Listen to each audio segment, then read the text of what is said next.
Sunday, May 3rd, 2003, and this is the beginning of the interview of Louis Belville at his home, 282 East Highway Drive, Marion, Indiana. Mr. Belville was born on April 10th, 1918, and I am Kayla Seacott, the interviewer, and Mr. Belville is my great-grandfather. Were you enlisted or drafted? Drafted. Okay. What were you feeling when you were drafted? I was a conscientious objector. I don't believe in war. Had I been single, I don't know what I might have done, but since I was married, had a child, I submitted to the draft against my conscience. When you got to where you had to go to boot camp, exactly where was that? Camp McCain, Mississippi. Okay. What was it like during that time? Rough, physically, mentally. I was 26 years old, and I was bossed by people younger than me, and I couldn't do anything about it. And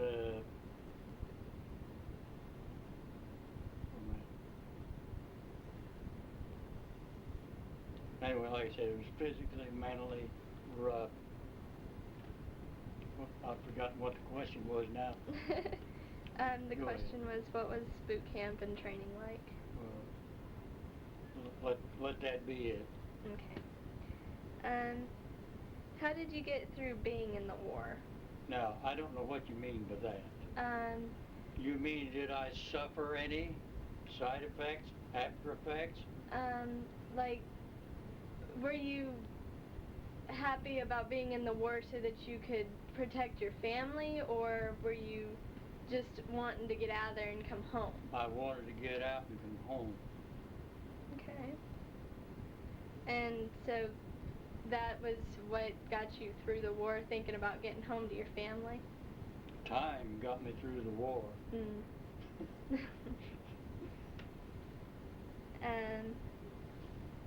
Where did you go? Where all did you go for the war? England, France, Belgium, and Germany. Did you fight any, or were you just What do you mean by fight? Hand to hand? Hand-to-hand combat shooting? No. No. Okay. Do you remember arriving, like, at the different places and what it was like? What was going through your mind or anything? Well, we arrived at Plymouth Rock, England. We arrived in the daytime. The first thing we saw was the English shoreline, and I was impressed by how green it was. We stayed on ship until nightfall, got off after dark, and marched to a small town named Tiverton. Beautiful, moonlit night. I can still remember our marching steps down the streets of this small town. It was trump, trump, trump, trump. The beautiful weather and then a war. Two opposites. And that's how it was with each of them, or were they all different? Well, every place is different. Like our first arrival in Germany. I'm trying to think of the name of the town now. Anyway, we were in England, and then we crossed the channel to France. Well, the first thing I saw in France was a big sign, Shell Oil. I'm thinking to myself, now that's what I'm doing over here. It's all about money. That's what the war is about. And then we left France to go to Germany, Jülich, Germany. Anyway, we left at night, no headlights. We're getting to Jülich, Germany, and I'm hearing machine gun fire, and the lights are out, and it's not too pleasant. I don't think it would be.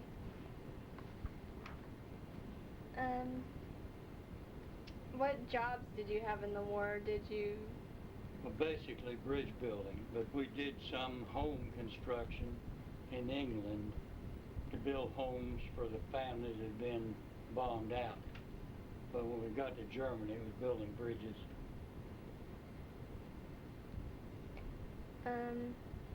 Did you have any really memorable moments? All kinds.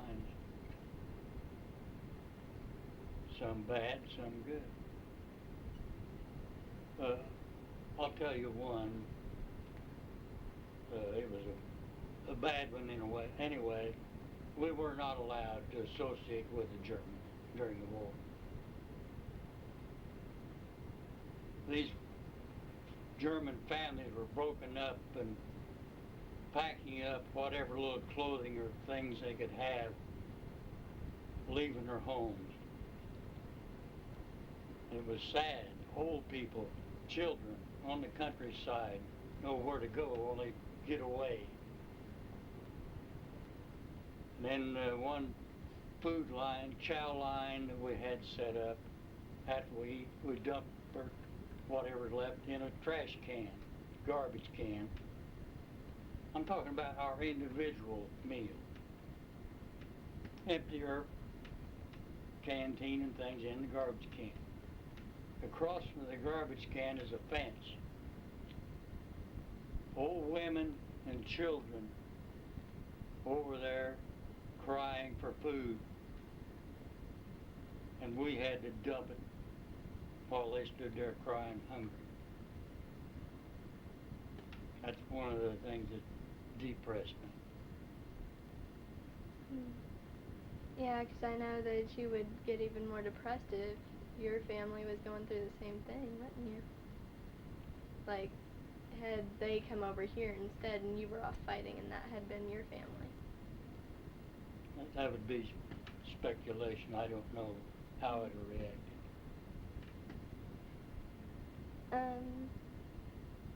Were you ever a prisoner of war? No. Okay. Were there any medals or citations awarded to you? Well, I can show you what it says on my... You might want to shut that off while I... Citations from the European Theater of Operations. A theater ribbon with 2 bronze stars, good conduct medal, and a victory medal of World War II. That's all. Did you get to write to your family or? Yes. But all my mail was censored. In fact, one letter I wrote, they didn't send it. They called me in and chewed me out for some of the things I had said. And then they cut off all the stuff that they didn't want said and mailed the letter all cut up. Did you have enough supplies for everything? Not always. Not always. We had some frozen feet in England during some winter training because we didn't have boots. I had 2 frozen toes that took years to get over, and some of the guys ended up in the hospital. And some guys deliberately took their shoes off and stuck their feet in the snow to freeze their feet to get out of the rough training we were going through. That's enough on that. Did you have packs that you carried? Like, Oh, yeah. how much did they weigh? Well, no, the rifle was 11 pound, and the pack on her back, well, I would guess 20. I don't really, I don't know. But we couldn't carry everything we had. But all we did have was 2 duffel bags. That's 2 huge bags of our clothing, blankets, and stuff. But usually those were on a truck.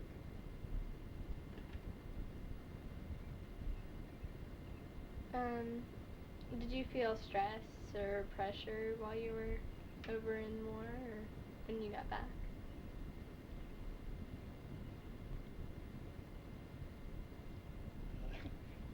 There's always stress or pressure in the war. I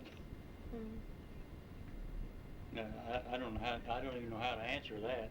I mean, when you're getting bombed, there's a little bit of stress. Yeah. Did you receive leave ever? Yeah. Like, say you just came home and visited your family? Well, right after basic training in the United States, I had to leave to come home before I went overseas. And then after the war was over in Germany, I got a leave to go back to London, England for a visit, and then back to Germany.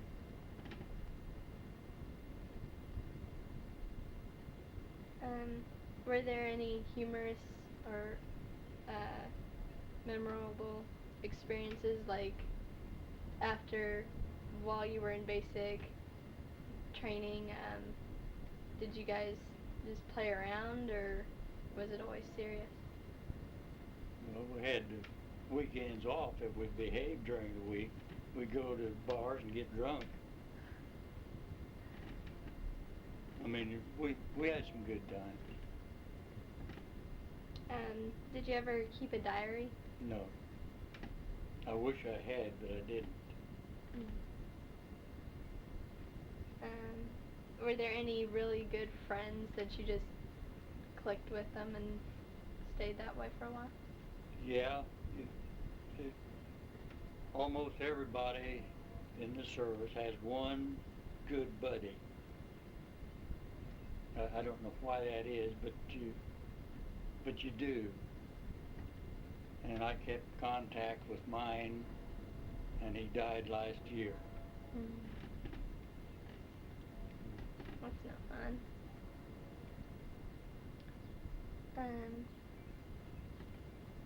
What did you do after the war was over? Like, did you have to go back to school for a different career, or did you return to the one you had before? Now, you said after the war was over. Do you mean after I got home? Yeah. Or okay.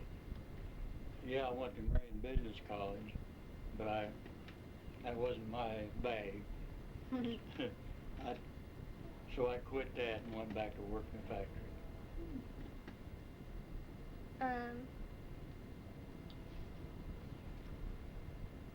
Did your military experiences influence what you thought about war and? It didn't change my opinion of war. I've always been a pacifist. I've never wanted to injure or hurt anybody. So it didn't change my opinion of war. I can understand that. To me, the only good war is a defensive war. I would fight on my home ground for my own life, my defense. But to invade other countries, I'm opposed. Are there any other friends that you had, like, not as close as your one friend, that you still? I've lost contact with all of them. I never went to the reunions. I always wished I had later, but I didn't. So I have no contact with any of them anymore.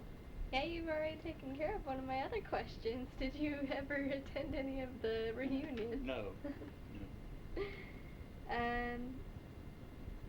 How did it affect the rest of your life, being in the war? It's hard to tell how it affects the rest of your life. but I was sick for years. Let's see, I lost my train of thought there. I'll give you one example. I would constantly dream of being in the Army. And excuse my language is coming up, but even in my 70s, I was still in the service and couldn't get out. And I remember saying, here I am, 75 years old, and I still can't get out of this goddamn Army. That's in my dream. So it's affected my whole life. Still dream I can't get out. Yeah, that's tough. Yeah. What exactly, in your opinion, started World War II? Well, they say Pearl Harbor, but we were involved in the war before Pearl Harbor. We were shipping materials to England. We hadn't declared war, but we were indirectly involved. And perhaps that's the reason we got bombed at Pearl Harbor. So I don't know what started the war. I've heard over the fishing industries with Japan. I've heard all kinds of stories. But all wars, in my opinion, are over money, land, power. It's not for the benefit of the people.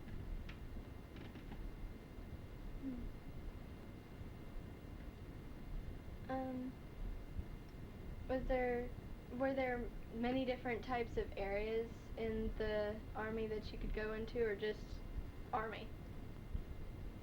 Well, like now we've got Marines, Army Reserve, Air Force, and all those different types. Were there those different places that you could decide to go, or was there just you mean one? could I have picked somewhere to enlist in? Mhm. Well, since I didn't enlist, yeah, at that time, yeah, you could enlist and choose the branch of service you wanted to be in. Now, when I was drafted, they asked me, "You want the Army or the Navy?" I said, "Huh?" The guy says, "You're in the Army." So he made up my mind for me. He didn't care for that, huh? Yeah. And I got in engineers because of my IQ. In other words, we had an IQ test.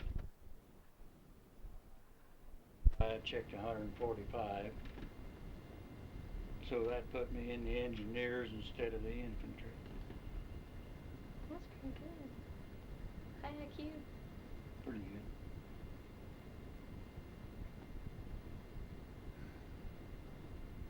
Is there anything else you would care to tell me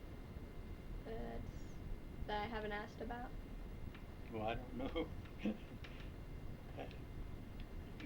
You ask anything you want to ask, and I'll either answer it or won't. There was all kinds of experiences. I can't. I can. You don't want to hear all of them. Is there any that you think would be interesting to hear about? That isn't too bad?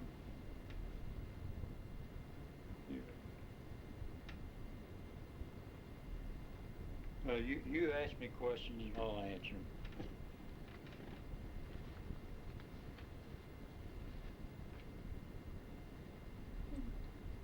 I'll tell you one thing. When I was in New Jersey before we went overseas. And then we got on the ship in New York to go overseas. And I'm seeing the Statue of Liberty fade in the background. I'm thinking, I wonder if I'll ever see it again. I mean, when you go to war, you don't know whether you're coming back or not. Unfortunately, I got to see it again. And one of the things on my mind during our bombings,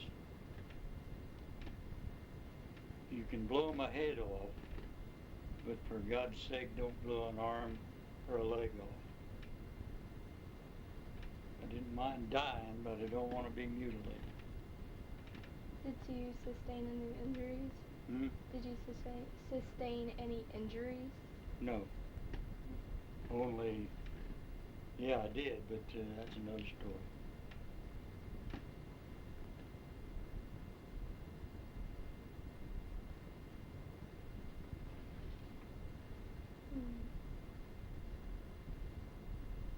Were you ever, like, while you were building, were you ever attacked? Or did Well, you? at one point, we had barrage balloons, which you don't know what they are.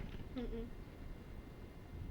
They were balloons on cables suspended above the bridges we were working on to keep us from getting strafed or bombed. Now, we were bombed several times in London, the V1s and the V2s. I don't know whether you know what those are or not. Not really. Probably not. History probably don't tell that. But one night in London, a bomb hit. The windows went out, the lights went out. Things that we had there on our tables, I mean, it shook everything all up. It happened at 1:10 in the morning. The next night, well, at night, 1:10 a.m. The next night at 1:10 a.m., I was suddenly startled awake. So there's some kind of a clock built in you. So anyway, the second time, but nothing had happened. But the first one impressed me enough. At the same time the next night, I was startled awake.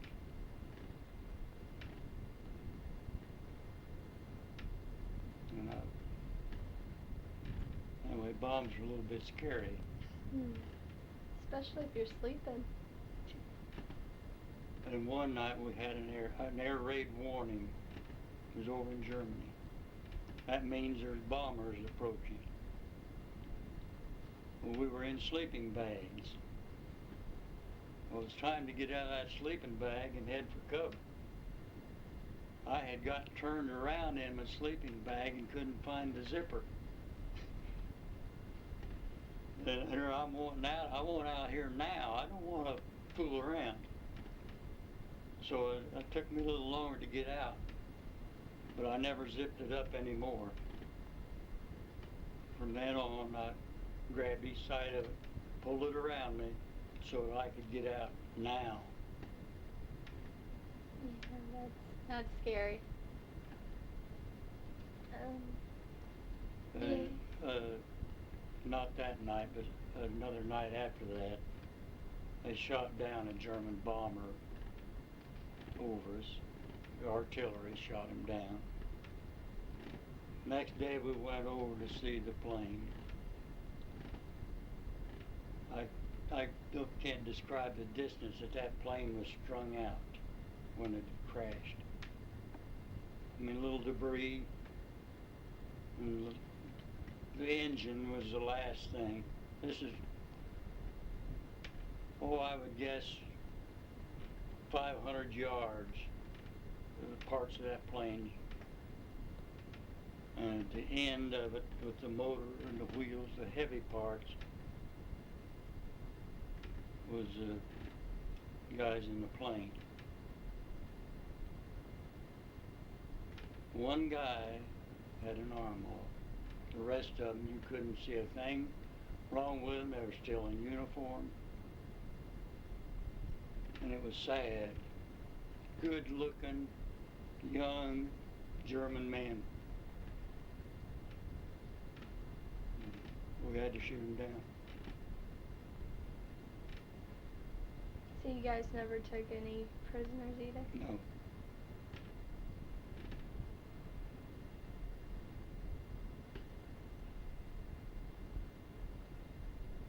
Do you have any pictures that... Yeah, I got some pictures.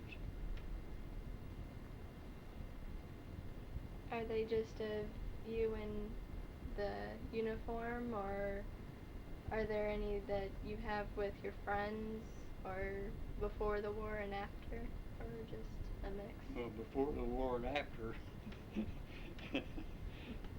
I've got some pictures of us guys in the service,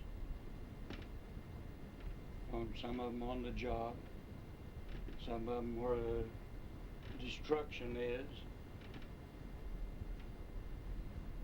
If you haven't seen it, you can't imagine the city being blown apart. And I've got some pictures that'll show you. I can safely say, other than seeing the destruction from the trade centers, I've never seen anything other than Well, that. Well, that's the way this is.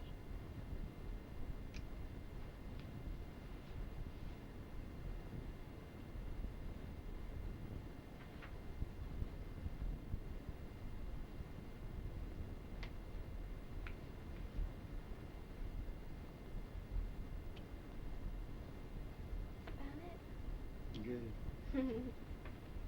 Yeah, I'll show you some pictures if you want to see some. Okay. Thank you As for these here, yeah, I'll bring you some copies, or I'll go home with you now and make some copies, or however you want to do it. But I'm not going to let them out of my hands.